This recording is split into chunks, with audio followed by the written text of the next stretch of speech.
कंचन हर महीने अपने पीरियड्स के बाद एक आस लगाती थी कि इस बार शायद भगवान हमारी सुन ले। उसे हर बार मायूसी मिलती थी। कंचन पढ़ी लिखी थी लेकिन वो मायूस हो रही थी। उसकी एक कम पढ़ी लिखी सहेली ने बताया कि अगर तुम अपने पीरियड्स के शुरू के दिनों में अपने पति के साथ शारीरिक संबंध बनाओगी, शायद तुम्हारे लिए वो अच्छा रहेगा। पीरियड्स के शुरू के दिनों में औरत को भी अपने पति की बहुत चाहत होती है। कंचन ने ऐसा ही किया था। पीरियड्स के शुरू के दिनों में ही अपने पति अखिलेश के साथ बिस्तर पर बड़ी रोमांटिक बातें कर रही थी। अखिलेश भी बहुत रोमांटिक हो रहा था क्योंकि वह उसकी पसंद की पत्नी थी।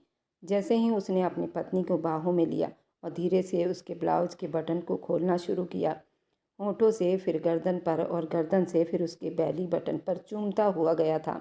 उसका प्यार करने का तरीका कंचन को पहले ही पागल कर देता था। जैसे ही अखिलेश ने कंचन को अपने सीने से लगाया, उसकी चाहत को मिटाने लगा, तो उसे बहुत गीला गीला महसूस हुआ। अखिलेश डर गया था। आखिर ये क्या हुआ? देखा तो पूरा बिस्तर लाल पड़ा था। कंचन पर गुस्सा करने लगा। अगर तुम्हें पहले से पता था तो तुम मेरे इतने करीब क्यों आई थी? अब सारा बिस्तर खराब हो गया और मेरा सारा मूड भी खराब हो गया। तुम हमेशा इस तरह की उटपटांग हरकतें क्यों करती फिरती हो? फिर भी पति के बहुत करीब होकर उसे चूमने लगी थी। अखिलेश को समझ नहीं आया था वह उसकी चाहत को मिटाता या नहीं। वह बाथरूम में घुसकर फ्रेश होने चला गया था। तब कंचन ने उसे बताया कि मेरी एक सहेली ने मुझे ये करने के लिए कहा था। शायद अब की बार भगवान खुश हो जाए। अखिलेश ने उसे बहुत डांटा। तुम एक पढ़ी लिखी लड़की हो और किस तरह गंवारों वाली हरकतें कर रही हो। कंचन चुप हो गई लेकिन उसने हार नहीं मानी। फिर से आज कंचन को नहाए 2 दिन हो चुके थे क्योंकि उसके पीरियड्स अभी अभी ख़त्म हुए थे और उसके खुशी में आज उसने बहुत सारे सपने सजाए थे और पुरानी यादों को ताज़ा करने की कोशिश की थी। वह हर महीने इसी तरह करती थी।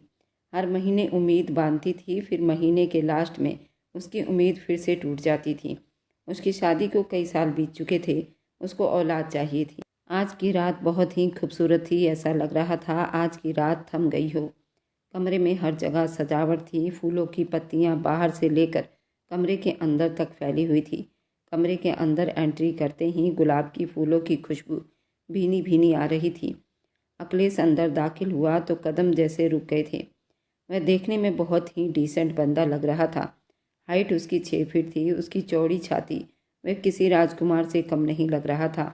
कमरे में अंधेरा था। गुलाब की खुशबू से उसे उलझन सी हुई थी। वह पलटने ही वाला था। किसी ने अपने गर्म हाथों से पीछे से उसकी आंखों पर अपने हाथों से पकड़ मजबूत बना ली थी। पहचानो, नरमी से हंसती हुई आवाज़ में चौंका था। एक झटके से हाथ हटाया। कंचन सामने खड़ी थी। हल्के पिंक कलर के साड़ी में बहुत ही ज़्यादा खूबसूरत लग रही थी और अखिलेश पर गजब ढा रही थी। उसकी आंखें बड़ी बड़ी थी।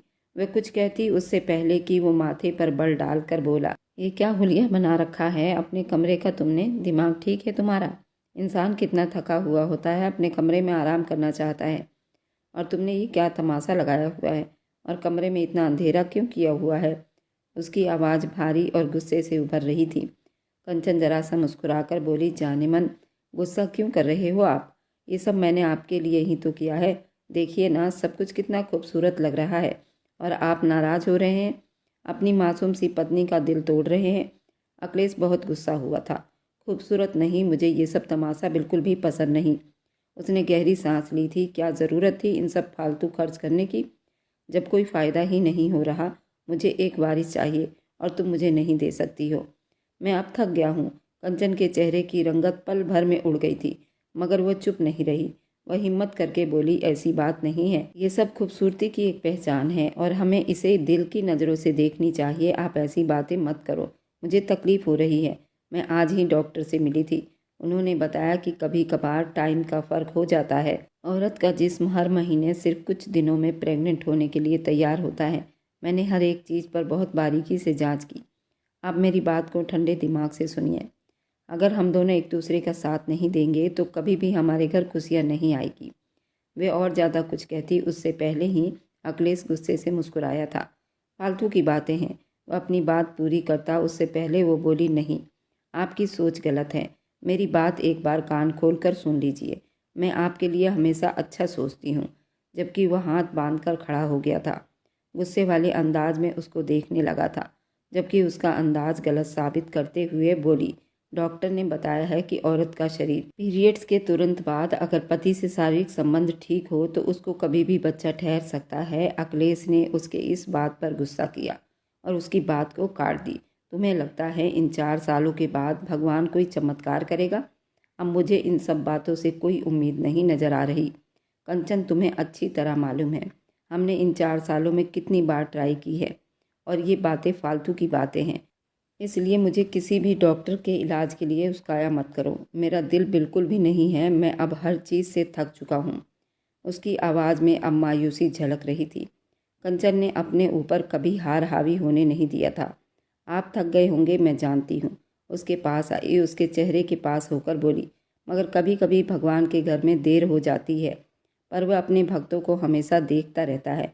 डॉक्टर ने कहा है कि अगर आप दोनों की सेहत अच्छी है तो वक्त और समय लग सकता है, बच्चा पैदा हो सकता है। इस बार मेरी बात पर आप विश्वास कर लीजिए। मैंने बहुत उम्मीद के साथ आज ये सब किया है। मुझे विश्वास है मेरा भगवान मेरी उम्मीदों को नहीं तोड़ेगा। एक औरत होकर जब मैं हिम्मत नहीं हारती तो आप एक मर्द होकर क्यों हार रहे हो? अखिलेश ने नज़रें चुरा ली थी। वक्त वक्त की बात है, डॉक्टर का इलाज अब तुम बताओगे मुझे। कब और कैसे क्या करना है और कैसे जीना है, अब तुम बताओगी मुझे। मैंने सुना है कि अगर सच्चे मन से सच्चे तन से छठी मैया की पूजा की जाए तो इस साल हमें ज़रूर बच्चा हो सकता है। इस बार छठ पूजा करें। देखो कंचन, ये सब फालतू की बकवासबाजी मुझे अच्छे नहीं लगते। क्षेत्र के अपने अलग अलग ही भगवान होते हैं। हमने कभी छठ पूजा नहीं मनाई और इससे कुछ होने वाला नहीं है। तुम अब इन बातों को मुझसे दूर रखा करो। कैसे जीना है मुझे अच्छी तरह से पता है। उसका दिमाग अब खराब हो चुका था। ये बातें उसे अजीब परेशानी में डाल देती थी। कंचन की आवाज़ में अब वही नरमी फिर से जगमगाने लगा था और साथ में दुखी भी शामिल हो गया था। नहीं, बस चाहती हूँ हम दोनों एक ही डायरेक्शन में कोशिश करेंगे तो भगवान हमारी इच्छाओं को ज़रूर सुन लेगा। डॉक्टर ने कहा है कि पीरियड्स के तुरंत बाद हम एक दूसरे के साथ रहेंगे, सोएंगे तो भगवान हमारी इच्छाओं को ज़रूर सुनेगा और हम दोनों चाहें तो ये समस्या हल हो सकते हैं। अखिलेश ने गुस्से से चीखते हुए बात की, तुम ये सब चोंचलेबाजी बहुत अच्छी कर लेती हो लेकिन हकीकत बदल नहीं सकती। तुम हर महीने पीरियड्स के बाद ऐसी फालतू बातें लेकर बैठ जाती हो और फिर बाद में रोती फिरती हो जब पीरियड्स आ जाते हैं। मैं और ज़्यादा ये सब बर्दाश्त नहीं कर सकता। अब मेरी बातों को समझो, मेरी बर्दाश्त अब ख़त्म हो गई है। कंचन ने पल भर के लिए अपनी आंखें बंद कर ली थी, जैसे दिल के शोर को सुन रही हो। फिर धीरे से बोला, रोती क्यों हो? क्योंकि हर बार तुम मेरी उम्मीदों पर पानी फेर देते हो। शायद भगवान भी हमारी परीक्षाओं को देख रहा है। अखिलेश, कभी कभी विश्वास ही वो ताकत बन जाती है जो खुद सुनी जा सकती है। अखिलेश ने पहली बार उसकी आंखों में देखा। वहाँ कोई जिद नहीं थी, सिर्फ विश्वास ही विश्वास झलक रहा था। कमरे की खुशबू एक बार फैलने लगी थी। गुलाबों की पंखुड़ियाँ हवा के साथ हल्की सी शरारत कर रही थी। अखिलेश ने गहरी सांस ली थी। ठीक है, उसने मध्यम आवाज़ में कहा, डॉक्टर की बात मान लेते हैं लेकिन ये आखिरी बार है। मैं फिर कभी तुम्हारे पास इस ख्याल से नहीं आऊँगा। कंचन ने धीरे से मुस्कुराकर चिराग बुझा दी और उस पल उसके प्यार में डूबकर एहसास करने लगी थी। आंखों से धीरे धीरे आंसू भी बह रहे थे, लेकिन उसको विश्वास था इस बार वह अपना मकसद हासिल कर लेगी। इस बार वे रात उन दोनों ने बड़ी अजीब तरह से बिताई थी, जिसमें अखिलेश दिमागी तौर से अपने पत्नी के साथ शारीरिक संबंध बनाते खुश नहीं था और कंचन चाहती थी कि हर रात उनकी खुशी में बीते। अखिलेश के चेहरे पर पहली बार विश्वास की एक लहर जगमगाई थी, लेकिन उसके साथ थकन भी था। गुलाबों की खुशबू अब हल्की हल्की गहरी हो गई थी, जैसे उम्मीदों ने पहली सांस ली हो। अगली सुबह की रोशनी धीरे धीरे पर्दों के किनारों से छन छन कर अंदर आ रही थी। वह नाश्ता कर चुका था, अब ऑफिस के लिए निकल रहा था, लेकिन हमेशा की तरह वह अपनी माँ के पैर छूना और उनका आशीर्वाद लेना बहुत ज़रूरी समझता था। उनके कमरे के दरवाजे पर खड़े होकर बोला, माँ, मैं निकल रहा हूँ अपने ऑफिस के लिए। आज ऑफिस में फाइलों का ढेर है, रात को थोड़ा लेट भी हो सकता हूँ। आप आराम कर लीजिए, सुबह मुलाकात होगी। शीतला देवी हल्की आवाज़ में बोली, अखिलेश इधर आओ, मुझे तुमसे कुछ बात करनी है। अखिलेश के कदम रुक गए थे। चेहरे पर हल्की उलझन की घड़ी का साया नजर आ रहा था। सांस लेकर पलट आया था, धीरे से सोफे के पास बैठ गया। मम्मी, सब ठीक है? शीतला देवी की नज़रें फर्श पर जमी हुई थी, फिर धीरे से बोली, तुम मेरे इकलौते वारिस हो, मगर तुम्हारा कोई वारिस नहीं। यही टेंशन मुझे सोने नहीं देती। अखिलेश चौंक कर सीधा बैठ गया था। माँ, ये बातें आप फिर से लेकर बैठ गई हैं? हाँ, फिर से लेकर बैठ गई हूँ, क्योंकि मैं बहुत सोचती हूँ तुम्हारी इतनी दौलत और तुम्हारे इतने कारोबार, तुम्हारी इतनी फैक्ट्रियाँ, तुम्हारी इतनी इज्जत, लेकिन अगर तुम्हारी अपनी औलाद ना हुई, ये सब किस काम का होगा? ये सब बेकार है। हमारे बाद ये रिश्तेदार हमारी जायदाद को गिद्धों की तरह नोच कर खाएगी। तुम देखना, किसी को तुम्हारा दुख याद नहीं आएगा, बस तुम्हारा पैसा याद आएगा। अखिलेश ने हाथ जोड़कर माथे पर हाथ रखा, जैसे थकन से झुक गया हो। मैं क्या करूं माँ? हर अच्छे डॉक्टर के पास जा चुका हूँ, हर रिपोर्ट साफ है, वह भी ठीक है, मैं भी ठीक हूँ, बस भगवान ने देर लगाई हुई है। अब मैं इस सब बात पर भी शक करने लगी हूँ। शीतला देवी ने इन शब्दों को बोला और सांस ली। ये सब बातें दिल बहलाने के लिए हो सकती है। तुम्हारी पत्नी खुद डॉक्टर से बात कर लेती होगी, पढ़ी लिखी है, चालाक भी है। हो सकता है वह पहले ही उनसे कह देती हो कि जब हम दोनों आए तो यही कहना सब ठीक है, बस भगवान की तरफ से देर है। तुम नहीं जानते, आजकल की लड़कियां बहुत दिमाग लेकर चलती हैं। अखिलेश ने सर उठाया। माँ, आप हद से ज़्यादा सोचती हैं। कंचन बिल्कुल भी ऐसी नहीं है। शीतला देवी की आवाज़ में कड़वाहट आ गई थी। तो फिर 5 सालों में तुम्हें औलाद क्यों नहीं हुई? इतना वक्त किस लिए लग रहा है? भगवान की कृपा है, तुम दोनों खुश रहते हो, एक साथ रहते हो तब भी, और इतनी दवाइयाँ, ये सब किस लिए? तुम मानो या ना मानो, ये औरत मुझे ज़रूरत से ज़्यादा चालाक लगती है। ये अपने फ़ायदे के लिए ये सब काम कर रही है, ताकि तुम उस पर कोई शक ना करो। ये ज़रूर बांझ है। अखिलेश हल्के कांपते हुए शब्दों में बोला, माँ, ऐसी बातों का कोई फ़ायदा नहीं है। मैं भी चाहता हूँ मेरे घर में औलाद हो, कौन मर्द नहीं चाहेगा, लेकिन शायद ये किस्मत की समस्याएं हैं। हम चाह कर भी सब कुछ नहीं बदल सकते हैं। शीतला देवी उसके तरफ झुककर बोली, किस्मत में सब कुछ है, मगर किस्मत भी उन्हीं की बदलती है जो खुद बदलना जानते हैं। तुम चाहते ही नहीं, इसलिए रुके हुए हो। एक बात मेरी फिर से मान लो। वह फिर धीरे से आवाज़ में बोली, तुम दूसरी शादी कर लो। अखिलेश पल भर के लिए बिल्कुल चुप हो गया था। क्या कहा आपने? वह आश्चर्य से बोला था, हाँ, दूसरी शादी। धानी तुम्हें पसंद करती है और मैंने भी गौर किया है। वह तुम्हारे लायक है, पढ़ी लिखी है, समझदार है और बिजनेसमैन दिमाग रखती है। तुम्हारे लिए वह तुम्हारी कई समस्याओं में काम आ सकती है। इज्जत भी होगी, सोच कर देखो। अखिलेश बिल्कुल चुप हो गया था, उंगलियों से अंगूठी को घुमाता रहा। माँ, आपको अंदाजा है आप क्या कह रही हैं? मैं किसी और औरत को अपनी ज़िंदगी में कैसे ला सकता हूँ? मैं तो कहती हूँ उस कंचन को भी रख लो, उसे डिवोर्स देने की क्या ज़रूरत है, मगर धानी से शादी कर लो। मुझे अब पोता देखना है। शीतला देवी की आवाज़ अब ठोस हो गई थी, जैसे फैसला सुना चुकी हूँ। मैंने खुद मालूम किया है, वह बिल्कुल सेहतमंद है। वह शायद तुम्हारे बच्चे को जन्म जरूर दे सकती है, फिर तुम्हारे दिल से ये बोझ भी उतर जाएगा। अखिलेश के होंठ जरा से हिले, मगर कोई शब्द नहीं निकले थे।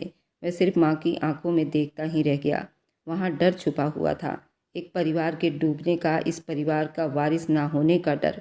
कमरे में कुछ देर चुप्पी रही। शीतला देवी धीरे से बोली, सोच लो बेटा, टाइम हाथ से निकलता ही जा रहा है, तो फिर पछतावा ही रह जाता है। अखिलेश ने उठने की कोशिश की, मगर फिर रुक गया था। नजरें नीचे थी, दिल कहीं और था। मैं चलता हूँ। मम्मी, दफ्तर के लिए देर हो रही है। देर अब तुम्हारी ज़िंदगी में भी तो हो रही है बेटा। दफ्तर में नहीं, तुम सोच लो और समझ लो, इसमें तुम्हारा ही भविष्य तुम्हें मिलेगा। वह पलटा नहीं, बस धीरे से दरवाज़ा खोला, मगर चेहरे पर सुकून नहीं था। कदम भारी थे। दिल के किसी कोने में वह फैसला जिसे वह इनकार नहीं करना चाहता था, वह अब खामोशी में डूब चुका था। वक्त धीरे धीरे बीतता ही जा रहा था। दोपहर की रोशनी शीशे से होती हुई पर्दों से छनकर मेज पर फैल रही थी। अखिलेश अपने केबिन में बैठा फाइलों के ढेर में बिल्कुल गुम था। एयर कंडीशन कमरे में सिर्फ कलम की हल्की सी आवाज़ घड़ी की टिक टिक सुनाई दे रही थी। अचानक दरवाजे पर किसी की आने की आहट हुई। अखिलेश ने कहा, दरवाज़ा खुला है? तो धानी ने अंदर कदम रखा। हल्की महंगी खुशबू, विश्वास से भरी मुस्कुराहट और आंखों में चमक। दरवाजे पर रुक कर बोली, मैं आ सकती हूँ मिस्टर अखिलेश जी? अगर आपकी परमिशन हो तो ये खूबसूरत लड़की आपके कमरे में दाखिल हो जाए। अखिलेश के होंठों पर दबी सी मुस्कुराहट उभरी थी। जी, आपको परमिशन दी जाती है। धानी हंसते हुए अंदर आई और सामने वाली कुर्सी पर बैठ गई। अखिलेश कलम रोक कर बोला, बहुत दिनों के बाद तुमने ऑफिस का चक्कर लगाया है।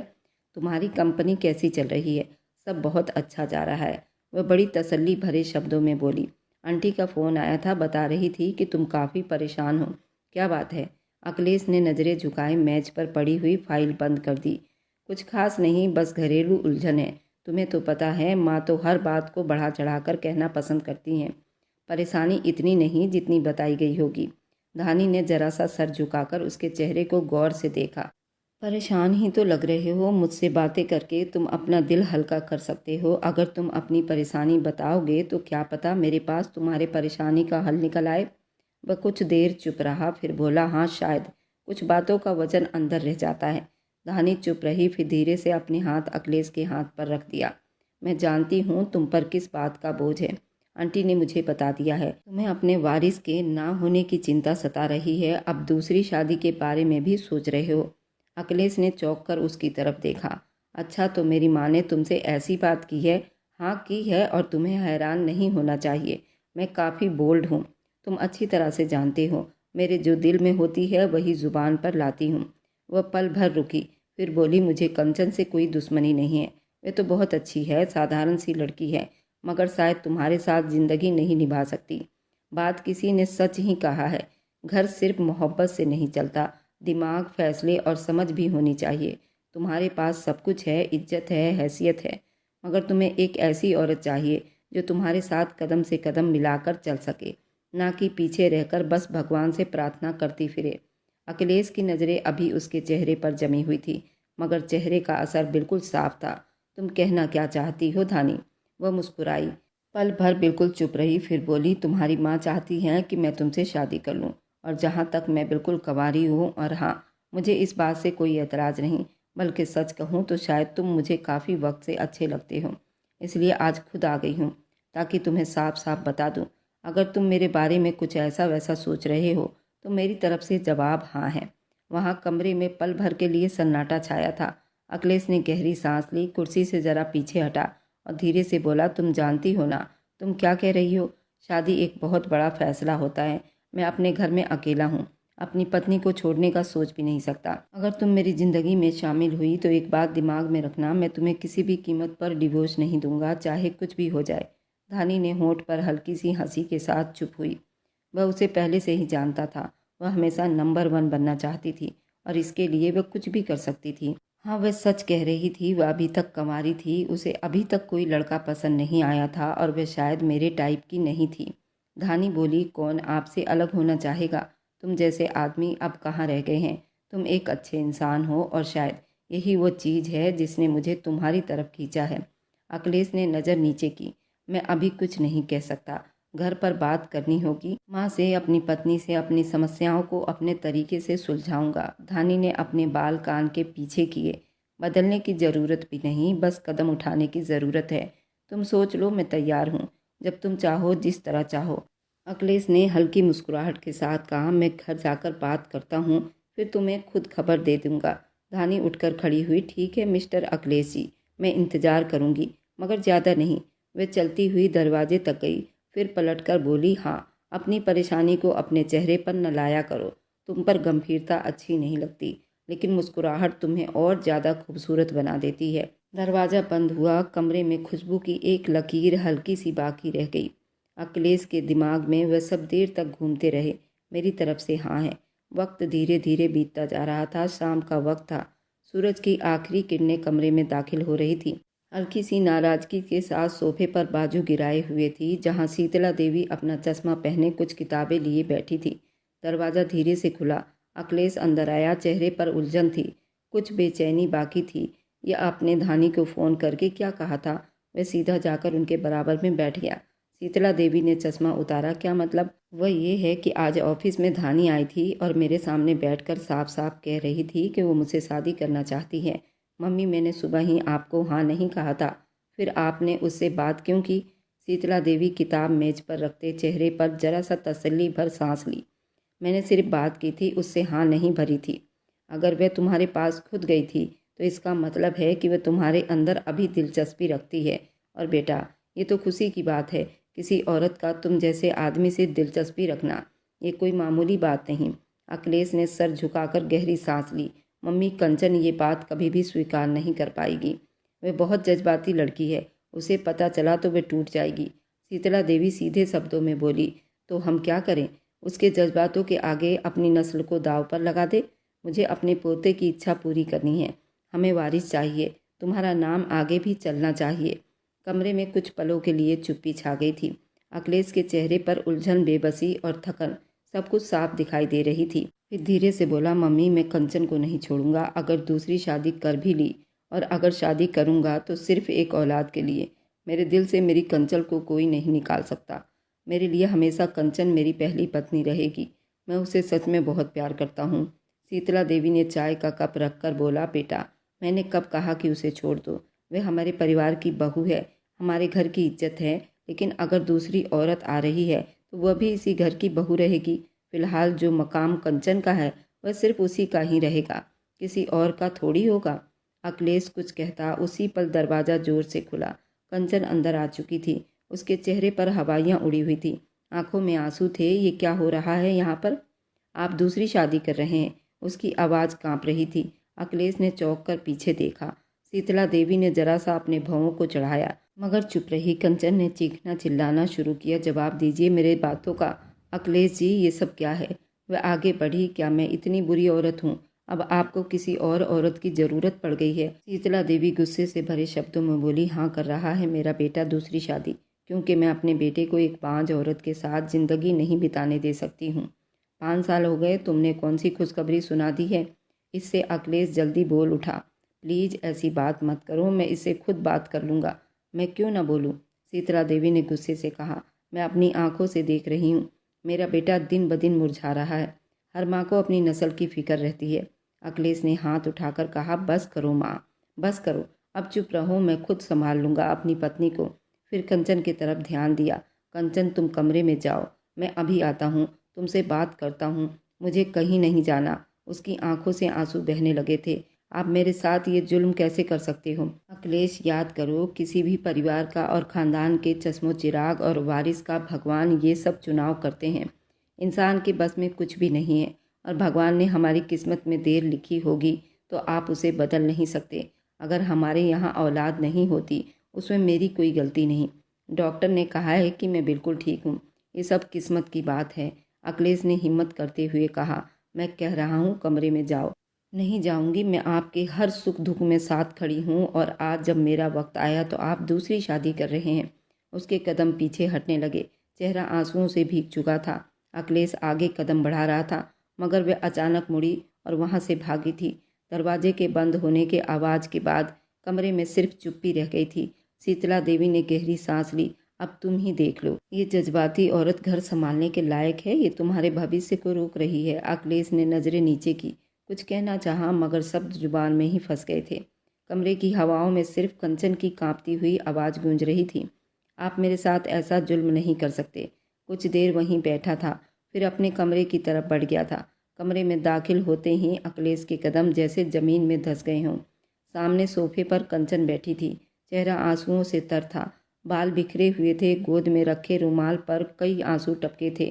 दरवाज़ा बंद होने की आवाज़ पर वह चौंकी और अगले ही पल उसकी आंखों में आग नजर आए थे। वह तेजी से उठी, आंसू साफ किए बिना चीखे कहा, इंसाफ नहीं अखिलेश, आप मेरे साथ ऐसा नहीं कर सकते। आप सुन रहे हैं ना, मैं मर जाऊंगी लेकिन आपको किसी और के साथ बर्दाश्त नहीं कर सकती हूँ।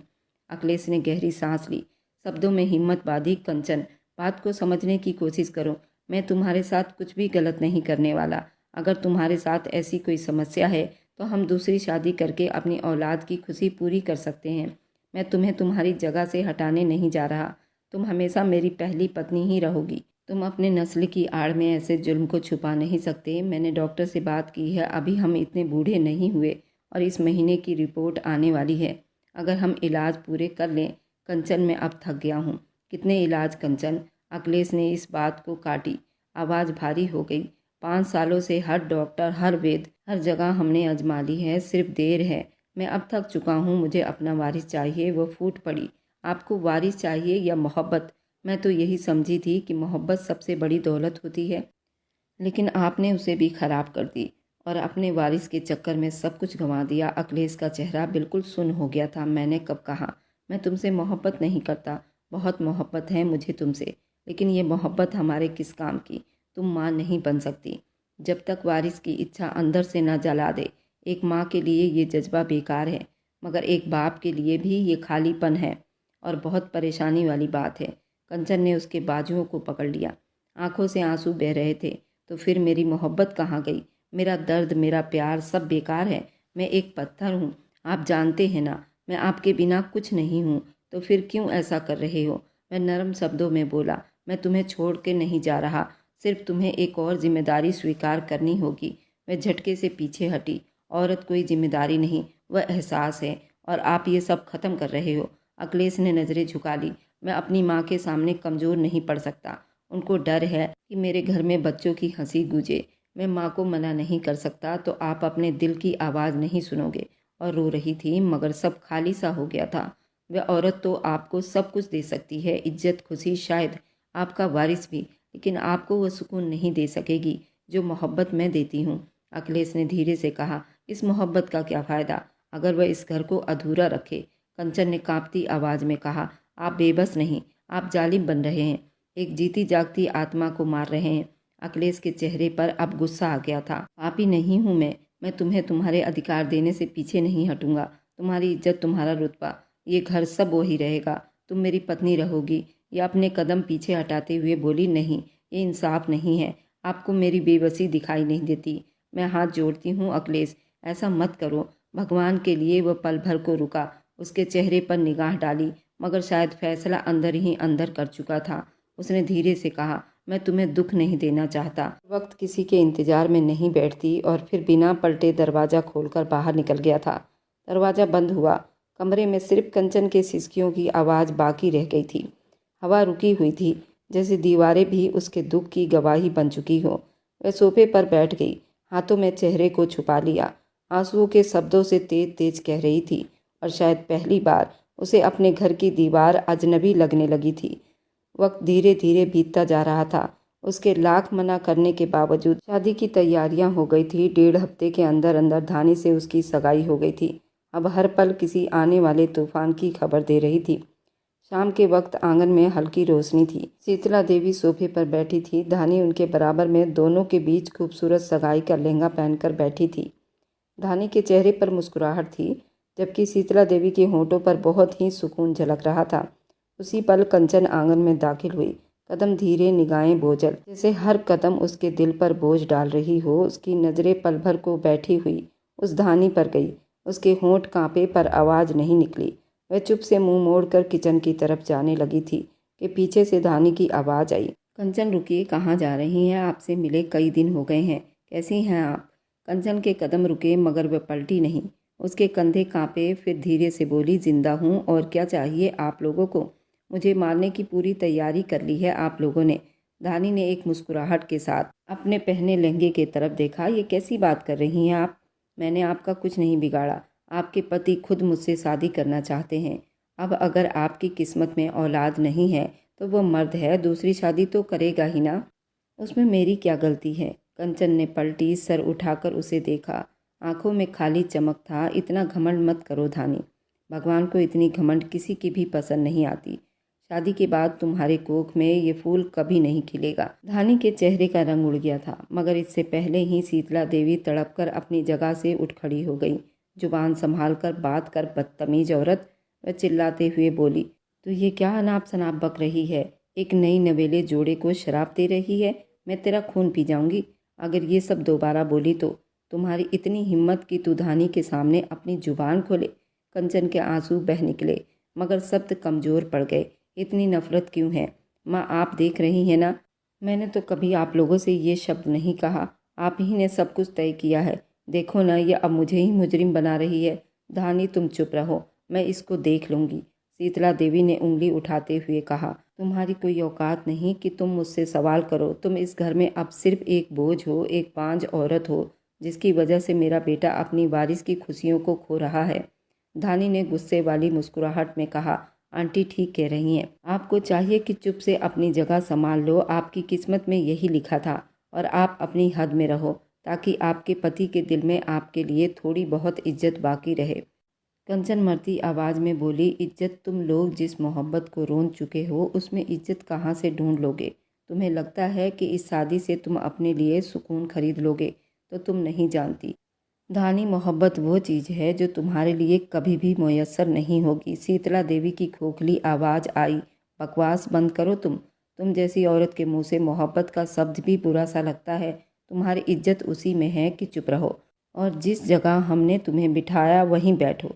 मेरा बेटा तुम पर तरस खाकर तुम्हें घर में रख रहा है, वही बहुत है, वरना तुम जैसी औरत को तो पति के चरणों से दूर उठाकर फेंक देना चाहिए। कंचन ने रोते हुए कहा, माँ, जुर्म की उम्र लंबी नहीं होती, एक दिन आपके शब्द आप ही को खाएगी। धानी ने हंसते हुए कहा, ड्रामा करती है, आपके लिए ठीक होगा किचन में जाकर वही करो जो अब आपके हिस्से में आया है। ये सुहाग, ये इज्जत, ये मकाम अब मेरा है। कंचन के होंठ कांपने लगे, आंखों से बहते आंसू चेहरे पर उतर आए थे। वह धीरे से बोली, कभी सोचा है तुमने, जो दूसरों का अधिकार छीन लेते हैं वे खुद अपने अधिकार से दूर रह जाते हैं। भगवान इस चीज की खुद गवाही देता है। तुम्हारा घमंड तुम्हें 2 कौड़ी का करके रख देगा। शीतला देवी हाथ उठाते हुए बोली, बस अब एक और शब्द भी अपने मुंह से निकाला तो याद रखना, मैं तुम्हारी जुबान हमेशा के लिए बंद करवा दूंगी। तुम्हारी हैसियत इस घर में अब एक नौकरानी से ज़्यादा और कुछ नहीं। कंचन ने रोते हुए अपनी नज़रें झुका ली, कदम पीछे कर लिए और चुप से अपने कदमों को पीछे कर लिया। पीछे से धानी का ठहाका गूंजा और जेवरात की खनक गूंजी थी। मैं जाते हुए सिर्फ इतना बोली, तुम्हें इस सब का हिसाब जरूर मिलेगा। और फिर आंगन का दरवाज़ा धीरे से बंद हुआ। बाहर शाम गहरी हो गई थी, जैसे आसमान भी उसके दुख के साथ दुख मना रही हो। रात के 10 बज चुके थे। पूरा घर अंधेरे में डूबा हुआ था। बाहर आंगन में बरसती बूंदें बंद हो गई थी, लेकिन बस बूंदों की नमी अभी हवाओं में फैली हुई थी। अखिलेश भारी कदमों से अपने कमरे में दाखिल हुआ, टाई खोलकर सोफे पर फेंका, जूते एक झटके से उतारे, कमर की थकन उतारते हुए पलंग की तरफ बढ़ा, मगर अगले ही पल वह ठिठक गया। कमरे की हवा अजीब थी। आज कमरे की खुशबू मध्यम नहीं बल्कि बोझ लग रही थी। फर्श पर कंचन बैठी थी, बाल बिखरे हुए थे, चेहरे आंसुओं से तर थे। उसके सामने जमीन पर टिश्यू का ढेर पड़ा हुआ था। अखिलेश ने कुछ पल उसे देखा, फिर उलझे हुए शब्दों में बोला, क्या हाल बना रखा है तुमने अपना? कौन मर गया है तुम्हारा जो इस तरह रो रही हो? एक तो तुम्हें हर छोटी बात पर रोना आ जाता है। परेशान कर दिया है तुमने मुझे। कंचन ने सर उठाया, आंखें आंसुओं से लाल थी। कांपते हाथों से कहा, मर गई है मेरी खुशियाँ, मेरे जिस्म में मेरी आत्मा मर गई है, मेरी पहचान मर गई है। और आप पूछ रहे हैं कौन मरा है? आप इतने अनजान कैसे बन सकते हो? आपको नज़र नहीं आती मुझ पर क्या बीत रही है? आपको सिर्फ अपने आप से मतलब है। अपनी खुशियाँ प्यारी है, वह दिन दूर नहीं जब मैं भी मर जाऊंगी और आपको कोई फ़र्क नहीं पड़ेगा। बस मेरे अर्थी को ले जाकर सिर्फ चिता पर लिटा देना, अगले ही दिन शादी कर लेना। अखिलेश के चेहरे पर बल पड़े थे। तुम्हें फिर से क्या हो गया? आखिर रोज़ रोज़ का यही रोना है। मैं अब तंग आ चुका हूँ। इन फालतू बातों को छोड़ दो और मुझे रोने की वजह बता दो। वह तड़प कर बोली, आज आपकी माँ और आपकी वारिस पैदा करने वाली मंगेतर ने मुझे ये सब सुना दिया है जो शायद किसी दुश्मन को भी नहीं सुनाया जाता। मेरी औकात, मेरी हैसियत दिखा दी है उन लोगों ने, सब खाक में मिला दिया है। वह कल की लड़की मुझे बांझ कह रही है कि मैं अब इस घर में सिर्फ एक साया हूँ। इस घर में मेरी कोई औकात नहीं। आपने मुझसे शादी की थी, मगर मुझे यही तकलीफ़ देनी थी तो मुझे ब्याह कर क्यों लाए थे? अखिलेश ने एक गहरी सांस ली और उसको देखते हुए बोला, तो तुम्हें उनकी बातों का इतना असर होने लगा है? तुम्हें मालूम होना चाहिए मैं उन सब में शामिल नहीं था। तुम मुझसे क्यों मुंह मोड़ रही हो अपना? मैंने तुम्हें पहले भी समझाया, ये शादी जरूर कर रहा हूँ, लेकिन तुम्हें नहीं भूलूंगा। तुम्हें जो हैसियत है वही रहेगी। किसी के कहने से तुम्हारी हैसियत कम नहीं हो जाएगी। और रही उन दोनों की बात, तो मैं उन दोनों को समझाऊंगा कि अब तुम्हें कोई कुछ न बोले। कंचन धीरे से मुस्कुरा दी और उसको देखते हुए बोली, शायद नहीं, मगर चुप रहने में तुम भी शामिल हो। आप उनके सामने एक शब्द भी नहीं बोलते, बस मुंह घुमाकर रह जाते हो। आपके लिए सच में आपकी खुशियाँ बहुत प्यारी है। आपको एक बार भी मेरा ख्याल नहीं आ रहा। आप इतने बेबस कैसे हो सकते हो? अखिलेश जरा सा गुस्से में बोला, बस करो कंचन, हद से ज़्यादा जज्बाती हो रही हो। वह खड़ी हुई, आंसू पोंछे, मगर आवाज़ कांप रही थी। नहीं अखिलेश, आज मैं जज्बाती नहीं, हकीकत में जिंदा हुई हूँ और मैंने फैसला कर लिया है, मैं अब इस घर में नहीं रहूँगी, आपके साथ नहीं रह सकती। औरत कभी अपने पति को नहीं बांट सकती और मैं तो बिल्कुल भी नहीं। मुझे डिवोर्स चाहिए। या तो मेरा किस्सा तमाम करो या फिर ये ड्रामा ख़त्म करो जो आपने रचाया हुआ है। अखिलेश चौंक कर पलटा, क्या कहा तुमने? दिमाग ठीक है तुम्हारा? ये घटिया सब तुम जुबान से कैसे निकाल सकती हो? और ज़्यादा कुछ कहता, इससे पहले ही वह चिल्लाई थी, डिवोर्स चाहिए मुझे, मैं अपनी नई ज़िंदगी शुरू करूँगी, अपनी खुशियाँ खुद बनाऊँगी, एक ऐसा इंसान ढूँढूँगी जो औरत को सिर्फ औलाद के लिए प्यार ना करे, जो पत्नी की इज्जत को अहमियत ना समझे। आपके साथ मैं बर्बाद हो जाऊँगी और मुझे अब बर्बाद नहीं होना, मुझे छोड़ दो, अब मुझे डिवोर्स चाहिए। अखिलेश की आंखों में गुस्सा चमक रहा था। वह आगे बढ़ा और उसके बाजू थाम लिया था। खबरदार कंचन, जुबान संभाल कर बात करो, तुम्हें पता भी है तुम क्या कह रही हो। अखिलेश कोई चलता फिरता आदमी नहीं, इससे मेरे पूरे परिवार की बदनामी होगी। अखिलेश की पहली पत्नी किसी और के साथ है। मैं ये सब अपने किरदार पर ये बर्दाश्त नहीं कर सकता। तुम्हें मेरे साथ ही रहना होगा। वाह क्या बात है, अब तुम्हें तुम्हारे परिवार के इज्जत के लिए तुम्हारा हर चीज़, हर दर्द मुझे बर्दाश्त करना पड़ेगा। मैं क्यों मानूं तुम्हारी इज्जत, तुम्हारे परिवार को? अब तुमने अपने लिए अच्छा चुन लिया है तो मुझे मेरा अधिकार भी चाहिए। मुझे अभी डिवोर्स चाहिए, मैं तुम्हारे साथ नहीं रहना चाहती। कंचन, होश में आओ। तुम एक औरत हो, औरत के मुंह से ये सब अच्छा नहीं लगता। अपने मुंह से अपने पति से डिवोर्स मांगो, ऐसी औरतों का किरदार भी अच्छा नहीं समझा जाता। तुम ये सब क्या कह रही हो? अपने ही मुंह से अपने पति को छोड़ने की बात कर रही हो। और ज़्यादा कुछ कहता, इससे पहले ही वह चीख पड़ी थी। ये फालतू भाषण मुझे मत सुनाओ, बस बहुत हो गया। मैं आपकी किसी दबाव में या रस्म रिवाज में नहीं पड़ सकती। मुझे अभी के अभी आपसे छुटकारा चाहिए। मैं अपने साथ क्या करूँगी, कहाँ रहूँगी, ये सब मैं तय करूँगी। तुम मेरे जिम्मेदार नहीं रहोगे। तुम मुझे डिवोर्स दो। अगर आपको औलाद के लिए दूसरी शादी का शौक़ है तो मुझे भी अपना अधिकार लेना आता है। मैं अपनी ज़िंदगी में सुकून तलाश कर लूँगी, लेकिन इस छत के नीचे तुम्हारे साथ, तुम्हारी दूसरी पत्नी के साथ बिल्कुल भी नहीं रह सकती। आपको और आपकी उस नई पत्नी को एक साथ बर्दाश्त नहीं कर सकती हूँ। मैं औरत हूँ, औरतों में इतना हिम्मत नहीं होता कि वह अपने सामने अपने पति को किसी और औरत के साथ बांट सके। अखिलेश की पकड़ मजबूत हुई थी। तुम हद से ज़्यादा बढ़ रही हो। किसी कीमत पर मैं तुम्हें नहीं छोड़ूंगा। तुम इस परिवार की बड़ी बहू रहोगी। किसी दूसरे आदमी का नाम तुम्हारे साथ कभी नहीं जोड़ सकता। समझ गई तुम?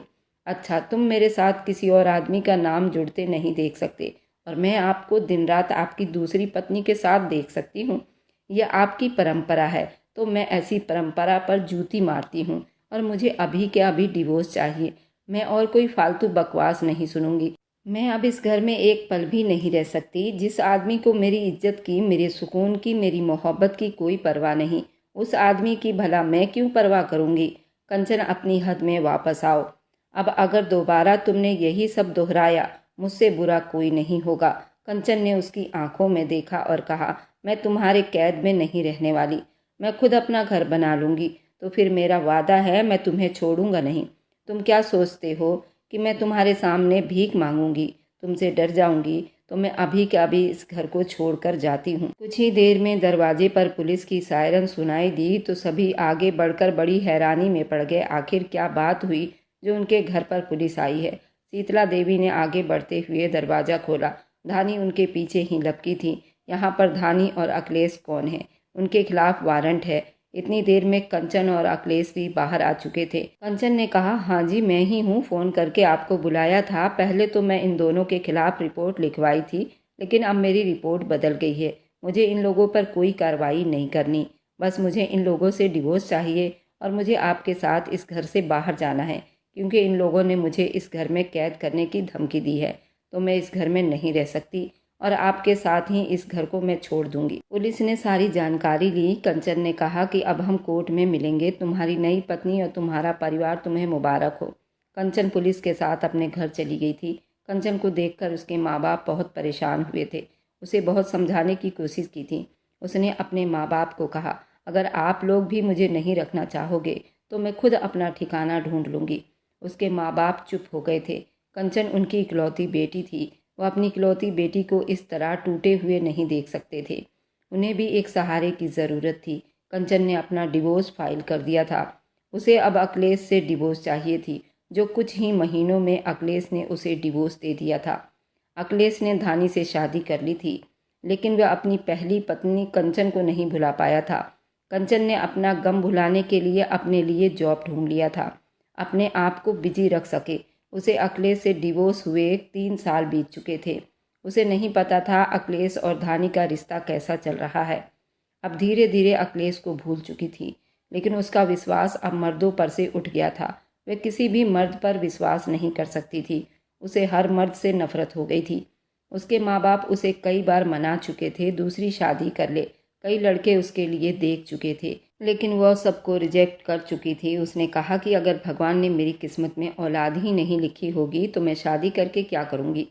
वह भी मुझे आगे चलकर छोड़ देगा। मैं अब दोबारा टूटना नहीं चाहती।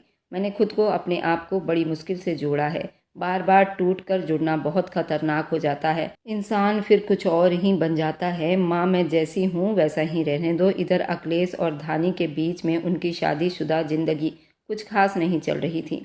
धानी अपने रौब में रहने वाली लड़की थी। उसने अखिलेश से सिर्फ अपने स्टेटस के लिए शादी किया था, ना कि उसके बच्चा पैदा करने के लिए। वह उसके साथ अपनी बिजनेस होल्ड को आगे बढ़ाना चाहती थी। वह अखिलेश के साथ कम ही नजर आती थी। वह हमेशा अपने बिजनेस में मगन रहती थी। अखिलेश को धानी कभी कभी मयस्सर हो पाती थी। जब भी वह अखिलेश से अपना शारीरिक संबंध बनाती थी तो वह इस बात का ख्याल रखती थी कि वह प्रेग्नेंट ना हो जाए, क्योंकि उसे अपना फिगर और अपना स्टेटस कभी डूबते हुए नहीं देखना था। अखिलेश दबे शब्दों में कई बार कह चुका था, धानी, मैंने सिर्फ तुमसे शादी इसलिए किया था ताकि मैं अपनी नस्ल को आगे बढ़ा सकूं। हमारी शादी को 4 साल होने को आए हैं और तुमने अभी तक इस बारे में सोचा ही नहीं है, और ना ही तुम इस बारे में कोई खुलकर बात करती हो कि तुमने खुद अपने मुंह से स्वीकार किया था कि तुम्हें बच्चे पसंद हैं। मैं जल्दी ही तुम्हें एक बच्चे का बाप बना दूंगी, लेकिन तुम तो इस बारे में कोई बात ही नहीं करती। तुम्हें तो सिर्फ अपने बिजनेस की पड़ी रहती है। अगर हम बच्चा पैदा नहीं करेंगे तो हमारी दौलत का क्या होगा। धानी ने कहा कि अभी हमें बच्चों की क्या ज़रूरत है, अभी हमें अपने कैरियर पर ध्यान देना चाहिए, और मैं इतनी बेवकूफ़ नहीं हूँ तुम्हारे बच्चे को जन्म देकर अपना फिगर ख़राब करूँगी। मैं कोई कंचन नहीं हूँ जो घर के 4 दीवारी में रहकर तुम्हारे लिए सपने सजाऊँ। मैं आज के ज़माने की लड़की हूँ और अपने पैरों पर खड़ी हूँ। मुझे अपना स्टेटस इस बच्चे से ज़्यादा प्यारा है। मैंने अपनी राय बता दी है। दोबारा मैं इस बारे में कोई बात नहीं करना चाहती। अब शीतला देवी तो जले पैर की बिल्ली की तरह हो गई थी। शीतला देवी से धानी अब कभी आमने सामने बात नहीं करती थी। हमेशा मीटिंग या अपने कारोबार में बिजी रहती। शीतला देवी हमेशा उससे फ़ोन करती और इस बारे में बात करने की कोशिश करती, लेकिन धानी के पास शीतला देवी से बात करने तक का समय नहीं था। आज वह अपने पुराने दिनों को सोचकर बहुत पछता रही थी, जब कंचन और घंटों बैठकर एक दूसरे से बातें किया करते थे और एक दूसरे का दिल का हाल लिया करते थे। अब वो अपने फैसले पर मातम मना रही थी। एक दिन वह बहुत दुखी हुई थी। शीतला देवी के माँ बाप को फ़ोन मिलाया और कांपती आवाज़ में बात की और कंचन का हाल चाल लिया। जब पता चला कि कंचन ने कोई शादी नहीं की है, वह अकेली है, जॉब करती है और अपने दुनिया में मगन है, उनके अंदर एक उम्मीद की चिंगारी जाग उठी थी। लेकिन वह ये सब कैसे कह सकती थी। उस दिन उन्होंने कंचन का हाल चाल लेकर फ़ोन रख दिया था। इधर अखिलेश भी अब अपनी ज़िंदगी से मायूस हो गया था। धानी की दिन ब दिन बढ़ती लापरवाही ने उसे तोड़ कर रख दिया था। वह बहुत बूढ़ा लगने लगा था। शीतला देवी उसकी हालत देखकर परेशान हो रही थी। वह कई बार धानी से आमने सामने बात कर चुकी थी। धानी ने भी साफ शब्दों में कह दिया था कि मैंने ये शादी सिर्फ अपने स्टेटस के लिए किया था, ना कि तुम्हारे पोता पोती की इच्छाएं पूरी करने के लिए। आपके लिए अच्छा होगा कि बूढ़ी होने के बाद अब भगवान से लौ लगा लीजिए। अब अपनी इच्छाएं पूरी करके क्या करोगी? तुम्हें तो मरना ही है। तुम्हारी इच्छाओं के लिए अपने आप को खराब नहीं कर सकती। मैं कोई कंजन नहीं हूँ बैठकर आंसू बहाऊंगी। इसलिए आज के बाद इस टॉपिक पर आप मुझसे कोई बात नहीं करोगी। अब मैंने साफ शब्दों में कह दिया है, ना ही तुम और ना ही अखिलेश, इस बारे में कोई बात नहीं होगी। ये कहने के बाद वह अपने बिजनेस के लिए विदेश चली गई थी और वहाँ पर उसको महीनों लगते। इसी तरह अपने बिजनेस के लिए कई कई महीने घर से गायब हो जाती थी। किसी को कोई खबर नहीं देती थी। अब सारे बिजनेस के छुपे राज जान चुकी थी और अपने बिजनेस में नंबर 1 पर जा चुकी थी। उसमें अखिलेश का कहीं से कोई नाम नहीं था। अखिलेश जहाँ पहले था वहीं पर था, बल्कि उसके बिजनेस को उसने अंदर से खोखला कर दिया था और बिजनेस के टॉप पर आ चुकी थी। ये बात शीतला देवी अब अच्छी तरह से समझ गई थी और अपने किए पर बहुत ही बुरी तरह से पछता रही थी। वह कंचन से मिलना चाहती थी, लेकिन कंचन ने भी साफ शब्दों में कह दिया, मुझे अब उस परिवार से या उस औरत से कोई लेना देना नहीं। मैंने अकेले जीना सीख लिया है। मुझे किसी के सहारे की ज़रूरत नहीं या किसी के मोहब्बत की ज़रूरत नहीं। शीतला देवी पर ये बात सुनकर जैसे पहाड़ टूटे थे। अचानक ही कंचन के माँ को हार्ट अटैक हुआ था। इधर शीतला देवी भी अस्पताल में भर्ती थी। वहीं पर कंचन की मुलाकात शीतला देवी से हुई थी और शीतला देवी तुरंत कंचन के कदमों में बैठ गई थी। कंचन से अपने किए की माफ़ी मांगने लगी थी। उसने धानी की सारी बातें कंचन को बताई थी। कंचन भी सुनकर बहुत हैरान हुई थी। उस धानी नाम की लड़की ने अखिलेश को और शीतला देवी को कहीं का नहीं छोड़ा था। कंचन बहुत जज्बाती लड़की थी। वह तुरंत ही किसी को परेशानी में देखकर उसका दिल पिघल उठता था। उसने शीतला देवी को माफ़ कर दिया था। अखिलेश भी उसे अस्पताल में ही मिल गया था।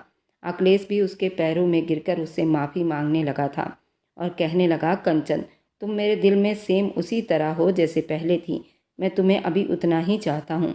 अगर मेरी गलती माफ़ करके तुम मेरी ज़िंदगी में वापस लौट आओ तो मेरे जीने की उम्मीद बढ़ जाएगी, नहीं तो मैं घुट घुट कर मर जाऊँगा। और डिवोर्स भी तुम्हारा ही जीता। मैं तुम्हें कभी डिवोर्स नहीं देता, लेकिन तुमने जो भी किया बहुत अच्छा किया। अगर तुम मेरे साथ रहती तो मैं तुम्हारी कीमत को कभी नहीं पहचान पाता जो मैंने तुम्हें खोने के बाद तुम्हारी कीमत को पहचानी है। मैं बहुत बुरा इंसान हूँ। मुझे मेरे किए की सज़ा मिल चुकी है। वह धानी नाम की लड़की मुझे बर्बाद कर चुकी है। उसने मेरे और मेरे माँ की कमजोरी का फ़ायदा उठाकर तुम्हें उस घर से निकलवा दिया। उसने सिर्फ अपने स्टेटस के लिए मुझसे शादी की थी। उसने मेरे साथ कुछ गिन चुनकर ही शारीरिक संबंध बनाए होंगे और वह कभी भी मेरे बच्चे को जन्म नहीं दे सकती थी, क्योंकि उसे अपना स्टेटस और फिगर बहुत प्यारा है। वह कोई मुझसे प्यार नहीं करती। उसका मकसद अब पूरा हो चुका है। अब उसे मुझसे कोई मतलब नहीं है। वह बिजनेस में अब नंबर 1 पर आ चुकी है और यही उसकी चाहत है। उसके पास इंसानों के लिए कोई चाहत नहीं। वह सिर्फ अपने बिजनेस के लिए इतना बड़ा गेम खेल चुकी है। कंचन ने अखिलेश की बातें बड़ी ध्यान से सुनी थी। इधर कंचन की माँ आखिरी सांसें ले रही थी। उनकी आखिरी इच्छा थी कि वह अखिलेश को अपनी ज़िंदगी में दोबारा शामिल कर ले। मुझे पता है तुम अखिलेश से ही मोहब्बत करती हो। उसने अपनी माँ की आखिरी इच्छा को पूरा किया और अखिलेश के साथ अपनी नई जिंदगी की शुरुआत करने की हामी भर ली। शीतला देवी भी चीख उठी थी। कंचन की माँ की मृत्यु हो गई थी, लेकिन उसने अपनी माँ की आखिरी इच्छा को पूरी कर ली थी। वह अखिलेश के साथ और शीतला देवी के साथ उनके घर आ चुकी थी। अखिलेश उसे बिल्कुल बदला हुआ नजर आया था। कंचन के मुंह से निकलने से पहले उसकी बातों को समझ जाया करता था। आज कंचन के पीरियड्स के दिन खत्म हो चुके थे। वह नहा चुकी थी। तभी शीतला देवी उस दिन को बड़ी खास बनाने के लिए एक बहुत राज के साथ पूरे हवेली को सजाया था। उस रात कंचन और अखिलेश के मोहब्बत के दिनों को ताज़ा करने के लिए ये रात को खास बनाया गया था, जिसमें शीतला देवी का बहुत बड़ा योगदान था। अब वो पहले से भी ज़्यादा कंचन की केयर करने लगी थी, क्योंकि कंचन की माँ अब इस दुनिया में नहीं थी और वे चाहती थी उसकी माँ से बढ़कर मोहब्बत दे। इस काम में वह धीरे धीरे अपना पकड़ बना रही थी। आज 5 साल के बाद अखिलेश कंचन मिल रहे थे। ये रात सुहाग रात से कम नहीं थी, जिसमें 5 साल की दूरियां थी, 5 साल की शिकायत थी। कंचन ने कोई शुरुआत नहीं की थी। वह तो अखिलेश से बहुत नाराज़ थी। आज अखिलेश ने सुहाग रात पर पहनी हुई वह नाइटी उसके सामने की और कहा, बस एक आखिरी इच्छा है कंचन, इस नाइटी को पहनकर मेरी अंतिम इच्छा पूरी कर दो। अब मुझे सिर्फ प्यार देना है और कुछ मुझे नहीं चाहिए। तुम मेरी सबसे बड़ी खजाना हो। कंचन कोई भी जवाब नहीं दे रही थी। अखिलेश ने उसे आगे बढ़कर अपने गोद में उठा लिया। तभी वह थोड़ी सी कसमसाई थी, लेकिन उससे 5 साल की दूरियों ने उसे बड़ी बेकाबू कर दिया था। अखिलेश के छूते ही वह सारी नाराज़गी भूल चुकी थी और अपने आप को बिल्कुल ढीला छोड़ चुकी थी। अखिलेश धीरे धीरे उसको कपड़ों से आज़ाद कर रहा था। उसके लहंगे की डोरी नहीं खुली तो उसने लहंगे को 2 टुकड़ों में कर दिया और उसे वही जालीदार नाइटी पहना दी जिसमें वह बला की खूबसूरत लगती थी। उसके कपड़ों को साइड में रखते हुए उसे बड़ी धीरे धीरे चूम रहा था। कंचन की सिसकियां तेज हुई थी। वह अखिलेश की मोहब्बत से दीवानी हुई थी। जल्दी ही अखिलेश के बाजुओं में सिमट गई थी। अखिलेश तो 5 सालों से भरा पड़ा था। उसने आज खुलकर उस पर अपनी मोहब्बत लुटाई थी। सारे कमरे में कंचन की आहें और सिसकियां गूंज रही थी। उस कमरे की सजावट उस रात को खास बना रही थी और कंचन तो अपने आप को उसे पहले ही सौंप चुकी थी और सारी रात इसके समंदर में गोते पर गोते लगाते रहे। वह उनकी मोहब्बत की पहली रात थी जिसमें सिर्फ सुकून चाहिए था और कुछ नहीं। अब अखिलेश की और शीतला देवी की औलाद की चाहत खत्म हो गई थी। उन्हें सिर्फ कंचन को खुश रखना था। कंचन की हर उस बात की इज्जत किया करती थी। कुछ दिनों के बाद अखिलेश का कहना था, तुम मेरे साथ मेरे ऑफिस में भी चलोगी, मेरे साथ कदम से कदम मिलाकर हर वो काम करोगी जो तुम्हें पसंद है। कंचन भी 5 साल जॉब करके आई थी। उसे भी बिजनेस का बहुत अच्छे से पता चल गया था और उसके कहने के हिसाब से अखिलेश ने फिर से अपने बिजनेस को काफ़ी हद तक ग्रो कर लिया था। कंचन एक कॉपर मशहूर डिज़ाइनर थी। उसके डिज़ाइन हर जगह मशहूर थे। उसने कुछ ही दिनों में अखिलेश के बिजनेस में 4 चांद लगा दिया था, जिससे आज अखिलेश बहुत खुश हुआ था। उसने कहा कि कंचन, तुम्हारे अंदर वह सारी क्वालिटी है जो तुम्हें और ख़ास बनाती है। तुम हमेशा सही समय पर सही फैसला करती हो। अगर तुम उस दिन ना गई होती तो मुझे धानी की असलियत कभी पता नहीं चलती और तुम्हें वह कब का ख़त्म कर चुकी होती। तुमने जो फैसला लिया था बहुत सही था। मैं भी रास्ते पर आ गया, लेकिन अब मैं मरते दम तुम्हारा साथ नहीं छोड़ूंगा। कंचन भी उससे बहुत मोहब्बत करती थी। उसके जीवन में वो पहला और आखिरी इंसान था और जब उसने देखा अखिलेश अब नए सिरे से अपना बिजनेस खड़ा कर चुका है, उसके साथ उसकी धर्मपत्नी कंचन भी है। कंचन और अखिलेश ने उसको दोबारा मुंह नहीं लगाया था। अखिलेश ने उसे डिवोर्स नहीं दिया था, लेकिन वह उसको मुंह भी नहीं लगाता था। एक दिन कंचन की तबीयत बहुत ज़्यादा ख़राब हुई। अखिलेश के साथ रहते हुए उसे अब 2 साल बीत चुके थे। जो खबर डॉक्टर ने सुनाई थी उसे हैरान करके रख दिया था। कंचन माँ बनने वाली थी। ये खुशी सुनते ही अखिलेश तो झूम उठा था। डॉक्टर से कई बार पूछ चुका था, क्या ये रिपोर्ट सच है। डॉक्टर ने उसे विश्वास दिलाया, जी ये बिल्कुल सच है। इधर वह खुशखबरी मिली, उधर धानी के बिजनेस में बहुत बड़ा लॉस हुआ था। वह सड़क पर आ गई थी। रातों रात धानी के कई फैक्ट्री में आग लग चुकी थी। वह गलत तरह से अपने बिजनेस को आगे बढ़ा रही थी, जिसमें ब्लैक मनी बहुत ज़्यादा थी। कई फैक्ट्रियों पर छापा मारा गया और वर्करों ने कई फैक्ट्रियों को आग के हवाले कर दिया। उसके कई दुश्मन बन चुके थे। उन्होंने ही उसे मिट्टी में मिला दिया था। अस्पताल में अपनी मौत और ज़िंदगी की लड़ाई लड़ रही थी। तभी अखिलेश को खबर मिली थी। वह उससे मिलने हॉस्पिटल चला गया था, क्योंकि आज बहुत खुश था, क्योंकि बरसों की इच्छा उसकी भगवान ने सुन ली थी। वह धानी से मिला था। धानी अब अपने दिमागी संतुलन को खो चुकी थी। उसे कुछ भी याद नहीं था। वह पागलों वाली हरकतें कर रही थी। अखिलेश ने उसे उसके हाल पर छोड़ दिया था। वह अस्पताल में ही भर्ती थी। डॉक्टर ने कहा कि गहरे सदमे की वजह से यह अपने दिमागी संतुलन को खो बैठी है। शायद बहुत मुश्किल होगी रिकवरी। वैसे हमेशा बुरे कर्मों की सज़ा बुरा ही होता है। अगर तुम किसी और की कमजोरी को अपने जीत का निशाना बनाओगे तो भगवान उस आदमी को कभी भी नहीं छोड़ता। अपना हिसाब गिन गिन कर इसी दुनिया में ले लेता है। उसने अखिलेश और शीतला देवी की कमजोरियों का फ़ायदा उठाकर उन्हें बर्बाद करना चाहा था। भगवान ने उसे इस हाल को पहुंचा दिया था कि वह अब किसी को पहचान नहीं पाती थी। इसीलिए कभी भी किसी इंसान के कमजोरियों का फ़ायदा ना उठाओ, नहीं तो भगवान तुम्हें मुंह की खिलाएगा। कंचन को डॉक्टर ने बेड रेस्ट बता दिया था। उसकी डिलीवरी बहुत ही क्रिटिकल होने वाली थी। उसकी बच्चेदानी बिल्कुल नीचे थी, लेकिन डॉक्टरों के हिसाब से बच्चा बिल्कुल सेहतमंद था। शीतला देवी अब उसका इतना ख्याल रख रही थी, ऐसे लगता था वो भगवान है और शीतला देवी उसकी भक्त है। कंचन के सेवा में शीतला देवी ने कोई कसर नहीं छोड़ी थी और अखिलेश भी उसका बढ़ चढ़कर ध्यान रख रहा था। आखिरकार वह दिन भी आ गया था जब कंचन ने एक प्यारी सी लड़की को जन्म दिया था, जिसका नाम उन्होंने लक्ष्मी रखा था। उनकी खुशियों में 4 चांद लग गई थी। कंचन की बेटी बहुत ही खूबसूरत थी, बिल्कुल कंचन पर गई थी। शीतला देवी को तो वह अपने जान से ज़्यादा प्यारी थी। कुछ ही महीनों के बाद कंचन दोबारा से प्रेग्नेंट हुई थी, लेकिन शीतला देवी ने कहा था, मुझे अपनी बहू की जान प्यारी है।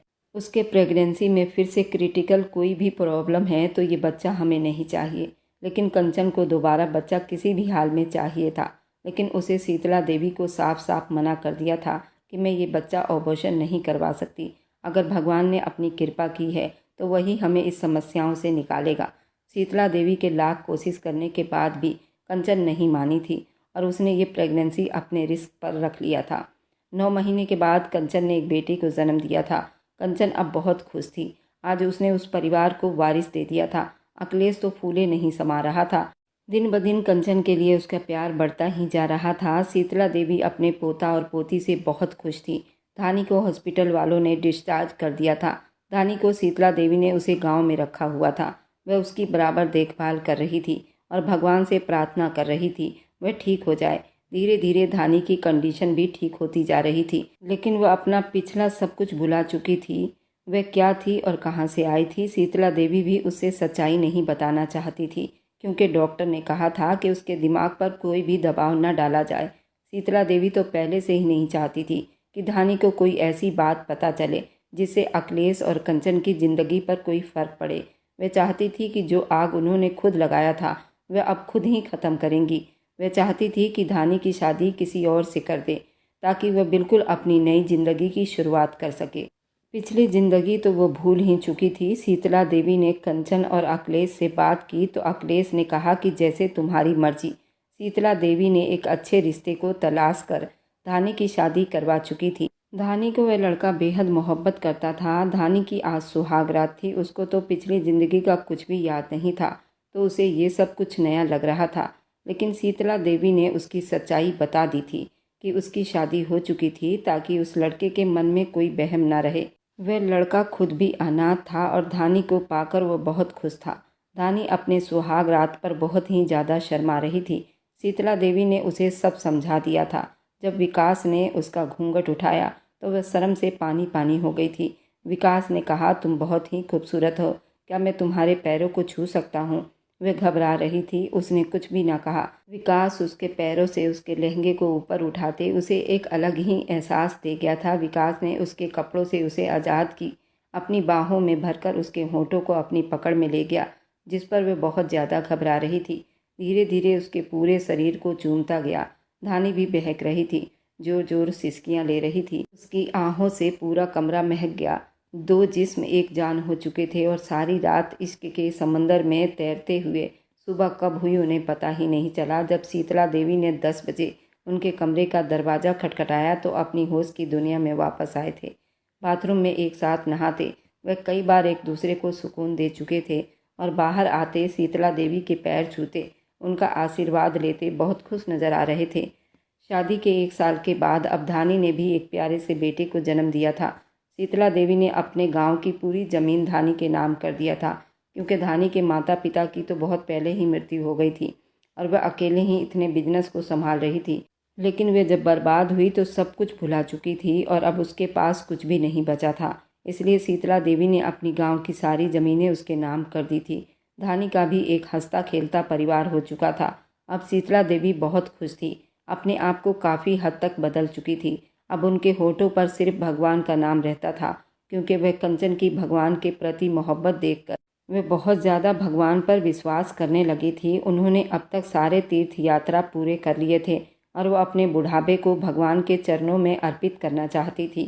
शीतला देवी की सारी इच्छाएं पूरी हो चुकी थी, क्योंकि शीतला देवी ने अपने सारे बुरे कर्मों की माफ़ी मांग ली थी और एक नई इंसान बन चुकी थी। सिर्फ वह अच्छाई ही करती चली जा रही थी। भगवान भी अपने भक्तों को कभी अकेला नहीं छोड़ता, उसके साथ खड़ा हो जाता है और उसकी सारी इच्छाओं को अपनी इच्छा बना लेता है।